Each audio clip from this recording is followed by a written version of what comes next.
Yeah, hi Maria, this is Michael from the 7-step system to pass a TOEFL IBT. And these are some comments on your independent writing task number 5.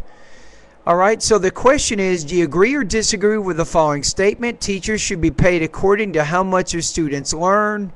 Give specific reasons and examples to support your opinion. Here's your first paragraph. You say, teaching is one of the most difficult tasks that someone can get involved in. In addition to the actual class, it entails many variables that are not always under the teacher's control. That's why it's really risky to support teachers' payment scheme on students' learning process. Among the main factors involved in this process are students' motivation, assimilation capability, and goals. Good thesis. You got an argument. So you got 3 main points here, and you prove and develop these points in your body paragraph. So again, we get back into you disagree, or you say it's risky that teachers should be paid according to how much students learn, right? So that's your argument. Paragraph 2, students' motivation play a huge role in the learning process. Some students go to school just because their parents advise them on doing so, but they do not have their own reasons for attending. Therefore, they might not make enough effort to get high grades. Okay, this paragraph doesn't directly connect back to the argument you're making. You're arguing that it's risky to pay teachers according to how much students learn, right? So why is it risky to not pay teachers according to how much students learn? You need some specific examples in here. You might bring up a biology class, you might talk about history, English, math, whatever, but paragraph 2 doesn't directly go back to what this writing task is. So you don't have really a good argument here. You don't have a good detail to help support that argument.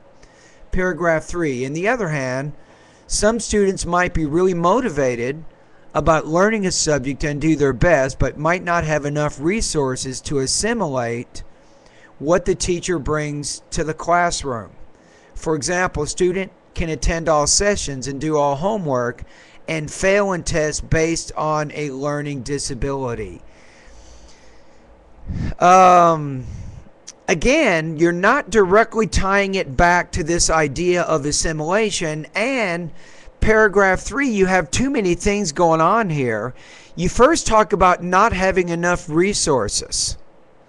You don't really mention that in the thesis. Then you talk about assimilate. Assimilate to me means getting used to the culture and becoming more similar to the culture in which you are now a part of. And I think that's the wrong word you're trying to use there. And then you bring up the idea of learning disabilities. That's a whole nother idea. So really paragraph 3, you have 3 different topics in here, but you don't really develop any particular one, and it doesn't really tie back to the second point of your thesis. Okay, your 4th paragraph, you say the last variable, goals, is key in the learning process because students can put more time and energy when the program that they're attending will lead them to achieve a bigger goal. But what's the argument here, right? You got no argument. The argument is it's risky to pay teachers according to how much students learn because of the learning process, maybe, or the goals, right? So you're making more of a statement, more of a fact, and you don't really have an assertion here. You say, for example, someone who attends a business program and has, I would change have to has, and has a clear idea of a business that he or she wants to start when finishing, I'm going to say when finishing the program, may have more focus, which could speed up their learning process. There. So, how does that relate to not paying teachers according to how much they learn, right? You haven't tied that back to the essential argument that you're trying to make. Paragraph 5, when we look at those variables involved in students' learning, we cannot conclude that there is a direct relationship between teaching and learning. Teaching techniques are definitely important, but individual variables are a big part of the process. Consequently, it is not fair to support teachers' payment methods in student learning. Yes, conclusion is really good. If you can take the conclusion and kind of take part of that idea and relate it to body paragraphs 2, 3, and 4. So every time you establish your argument and you make the point, then you tie it back to, therefore, it's not good to pay teachers according to how much students learn, right? So I think paragraph 1 and 5 are very well connected, I think, to the actual writing task.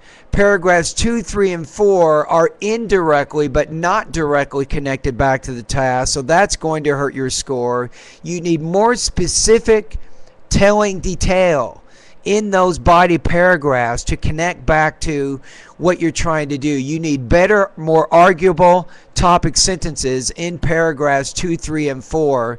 So I think on this one, Maria, you're probably looking, I'm going to say 3.0 out of 5 on this particular writing task.